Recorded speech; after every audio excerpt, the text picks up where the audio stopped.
So much love and appreciation to those of you who have been with me for the 2 year period plus that I've been doing this.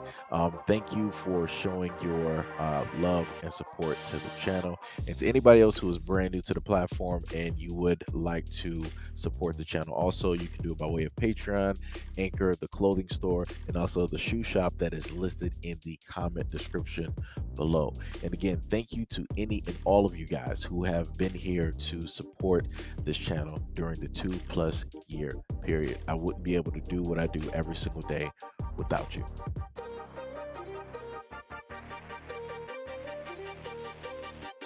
A McDonald's employee had his life taken, allegedly over a dispute involving cold fries.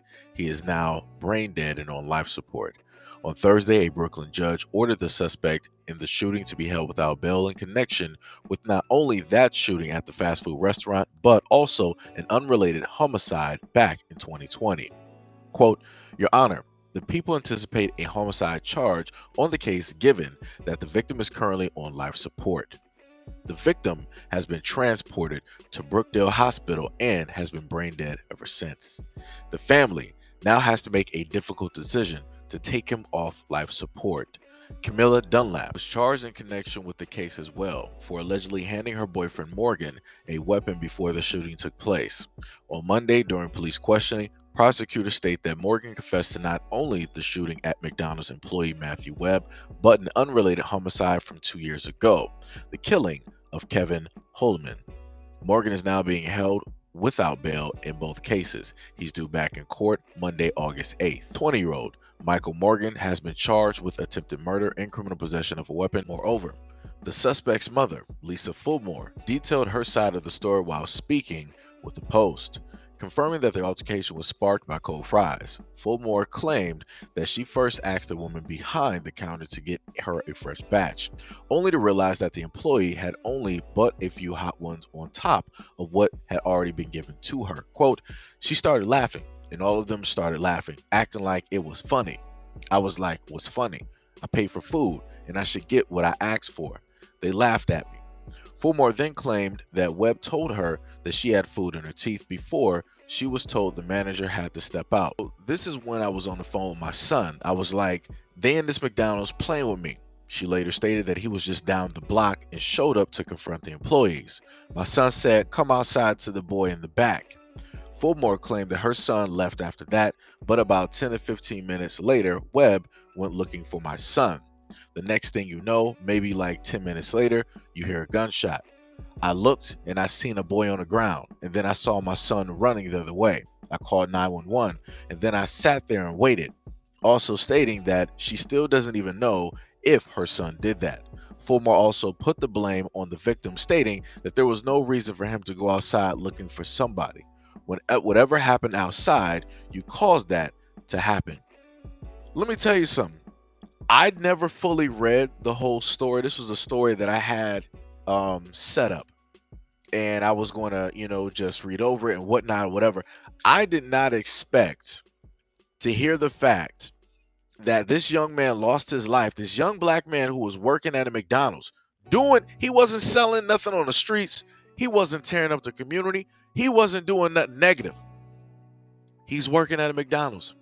This woman who should know how to cook, obviously doesn't, decided to take herself directly to the McDonald's, and then she wants to complain about the food that she didn't get, knowing the fact that there are other customers out there that are being served. If they don't have enough fresh fries directly up there, that's obviously because the fries are selling because people are buying them. You should be patient and you should wait. If you can't do that, you need to go home and you need to get an air fryer or a deep fryer or whatever you need to do and cook your own food. But that's not what she wanted to do. She went there, had a little bit of words with some of the employees, which normally happens because, people are people. And then after words are exchanged, because obviously the group is younger than the mother, she gets offended and she wants to call up her son. See, this is what I'll be talking about with black women. Y'all want to run your mouths and y'all want to get into situations like this. And then when your pride and your ego are hurt, now you want to sit up there and call your thugs. You want to call your sons. You want to call the ones that you know are into gang activity on the streets, doing this, doing that. and you want to hide behind them, right? You want to call the goon squad. And these are also the same ones that say that black men don't protect black women or show up when black women need them. So then the son shows up, wants to confront the young man that was, supposedly had said some of the things that, oh, you got food in your teeth. That was simple. It wasn't like he said anything abusive or ridiculous. You got food in your teeth. If he even said that, right? Because we're only going by her account because only one side is alive. So then after that basically takes place, at a point in time, you got the young man, he steps directly outside. And then you end up having her son. You hear, because the son is still out there, but as she puts it, she's like, I don't know if my son really did it. So he goes outside. Next thing you know, you hear a gunshot. And then you see this young man to the left directly on the ground, and you see her son running away from the scene. Note how she didn't state that she saw anybody else running. She didn't say that she saw anybody else running. And then on top of that, she was like, after that happened, I stayed at the scene and called 911. I bet you did because you got a guilty conscience because you know that your son did it. Even though you wanted to turn around and say that, oh, I'm not even sure if my son really did it or not. He didn't do it. Even though the girlfriend is now an accomplice because she was the one that gave him a weapon before the altercation even took place. And then you are the second black woman to sit up there and call him directly to the scene in order for this to happen. And then you have the gall and the audacity to blame this young black man for the reason why he's basically going to lose his life. The reason why a funeral service is going to be getting prepared for him. The reason for the loss of life. Two black women causes. I'm not blaming this young black dude. I'm not doing it. Because the moment in time I had an altercation, it wasn't nothing physical. It was just words. And it was in high school. I explained the story before. Long story short, girl tried to sit up there and trip me. And I put my stuff down and I did the same thing back to her. She didn't fall, nothing like that. But I'm like, yo, if you're going to do this to me, I'm going to do it to you. Right. So she got embarrassed in front of her friends and whoever else that she saw. You know what she did? She got another black man. She got one of her goons. She got one of her family members. Basically talking about like, yo, yeah, that's him. That's him. He tried to trip me, yada, yada, yada. See, this is what people don't understand. This is what women do. Women lie. Girls lie. This is what they do. They tell 1% of the story, not fully telling a full story. So now you got a whole nother man that's fully locked and loaded, ready to sit up there and take on the whole world on 1% of information. I jumped over the desk, went to go directly out the door, didn't know what was going to take place, but I'm like, yo, I'm going to speak my piece, and whatever happens, happens. Long story short, I explained what took place directly to the guy because obviously he was logical. She was standing right there. I explained every single thing, what happened, how every step took place. And as I'm explaining, he's looking directly at her and she's looking at the floor. And at that moment in time, he knew that I was sitting up there telling the truth. He was like, yo, bro, I respect you. I'm sorry this happened. And thank you for, giving me your side of the story. And he sat up there and dragged her to the other class that she was supposed to go to. Because if I didn't explain that, that dude, along with his friends, would have been outside of that school waiting for me at 3 o'clock, and no telling if I would have been here or not. So I'm just going to assume that more than likely, that's what the young man to the left, was trying to do. He was going to try to explain his side of the story versus the version that his mom sat up there and gave. Because more than likely, the mother is sitting up there lying. Like I said before, if it's not a lie, you wouldn't have stayed there and called 911. Somebody else would have did it. Your son wouldn't have been running from the scene, and his girlfriend wouldn't have sat up there and handed him a weapon and been called out as an accomplice to the crime, to the murder that took place. But like I said, black women don't want to be accountable and responsible for the loss of life that they cause within the black community by way of black men taking a life and fighting other black men. So now all these families are broken up. The girlfriend don't got a boyfriend. The mother don't have a son. Another family don't have a son. It's over. The mother needs to get thrown in prison too because she is the main cause of this. All of them.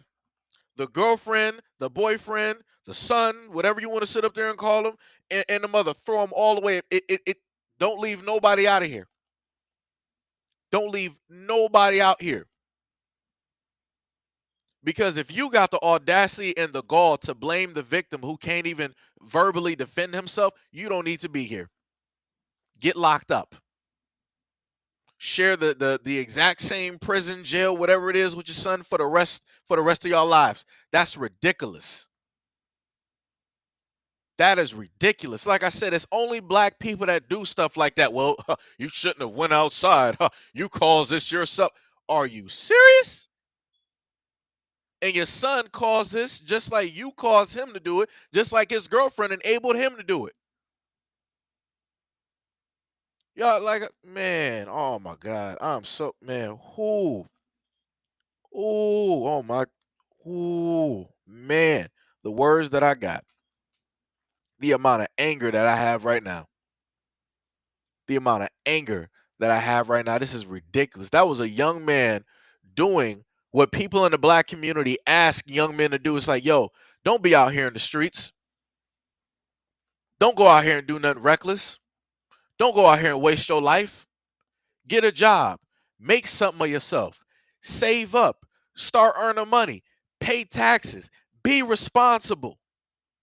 Don't go out here and get a record. Don't go out here in the corner and sell drugs. Don't do this. Don't. The man on the left literally did everything. He did what we normally ask of young black men to do. And even when we asked him to do that, this is the same result. But you know who gets to survive? You know who gets to live? You know who's still here? The thug, the hood, the goon, the dealer. They all get to survive and they all get to stay here. While young men like this perish, while their lives are snuffed out.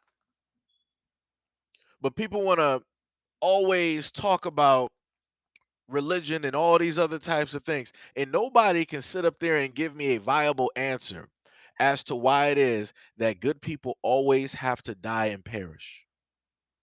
Nobody can give me a viable reason. The only reasons I've ever heard is like, yo, it's not for us to understand. It's in God's hands now. God saw fit to bring him home. That's BS. You just giving reasons and answers that you know don't make sense because you don't even have the answers because it doesn't even make sense to you. That's just the only coping mechanism that you have because you have nothing logical to actually identify to tag onto why it is that good people lose their lives to bad people and why it is that bad people get to continually exist and live long lives. And this is what I told black women before. The reason why a lot of things are able to happen, it's not in a sense because black men are allowing these things to happen.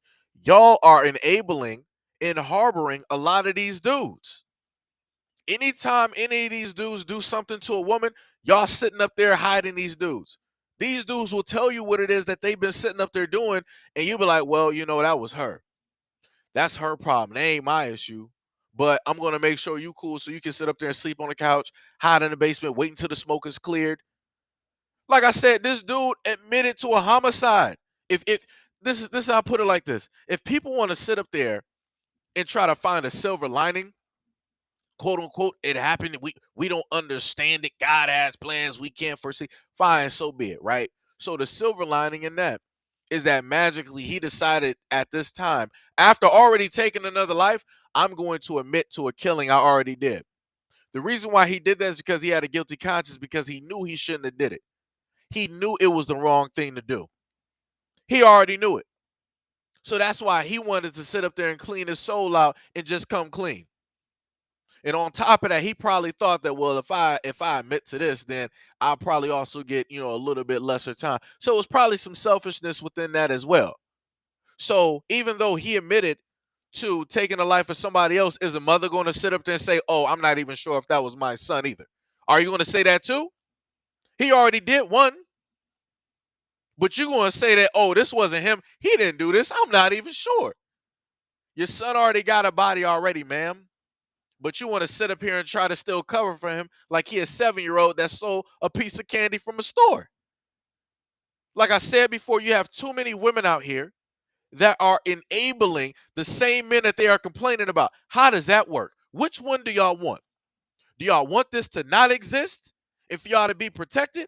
Or do y'all want this to still exist and then y'all want to protect these dudes so that you can use them at some point in time later on when you run in your mouth and you get yourself into a situation you can't get yourself out of? Which one is it? Is it that black men protect you or black men don't protect you, or that black men, only specific black men, protect you when you want them to protect? Which one is it? Which one is it? Like I said before, because to my knowledge, when it deals with protection, black men are the only ones losing their lives doing this. Because we all know, and this is the utmost generalization that I can sit up there and say, because even less than 1% of women would do anything that a man would do. There is less than a 1% of women out here on this planet that would risk their life for a man out here. Women ain't about to sit up there and start pointing. Oh, I would shut up, sit down, shut up and sit down, shut up and sit down because you're lying, you're capping. Because we know when it comes to that fact, women are selfish. Men are selfless. This is why we are considered the quote unquote protectors. Because how stupid we are, we're willing to sit up there and save and risk our lives for somebody who would not do the same for us. Like I said, somebody has to take the L's out here because we all know women ain't going to do it. You're not going to show me fields of women, stories of women, hundreds of thousands of millions of women that have sat up there and risked their lives trying to protect men. You're not going to do it because it ain't out here. It ain't happening.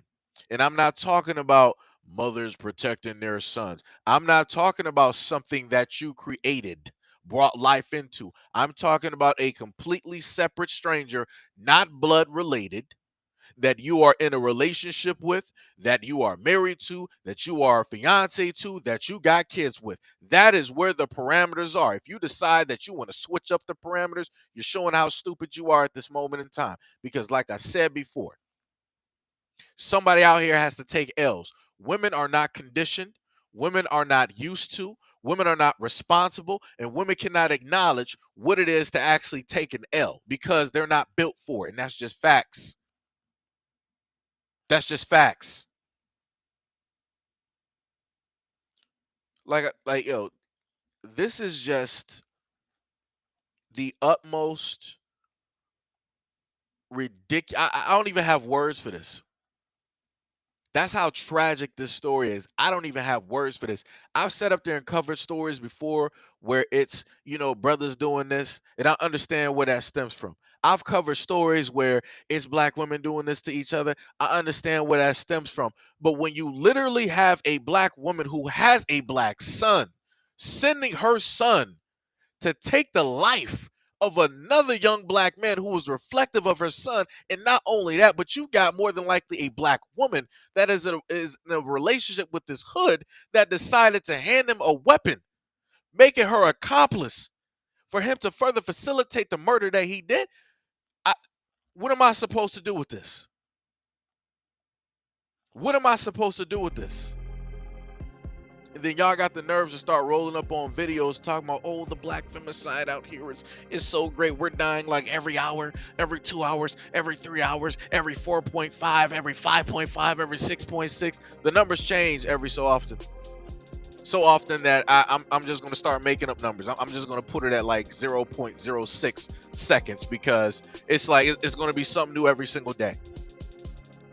But yet, when it comes to y'all enabling this type of behavior, where you guys account for the loss of life for black men like this, magically y'all silent. Oh, I'm sorry, y'all not silent. Y'all consider that a success story, right? Because at the end of the day, y'all realistically hate black men and you want to do everything possible to, in a sense, get rid of them. I forgot. I'm sorry. I'm sorry. I had to forget. I had to remind myself where I was at this moment in time. I had to remind myself. Because I'm pretty sure on some YouTube channel, on some Twitter account, on some TikTok, on some IG, there's groupings of black women that are literally cheering and drinking red wine, happy at the fact that this is what took place. Because at the end of the day, what happened? No black women are harmed, right? So that's a positive success story, aka a win for those women. And it's an L yet again for black men.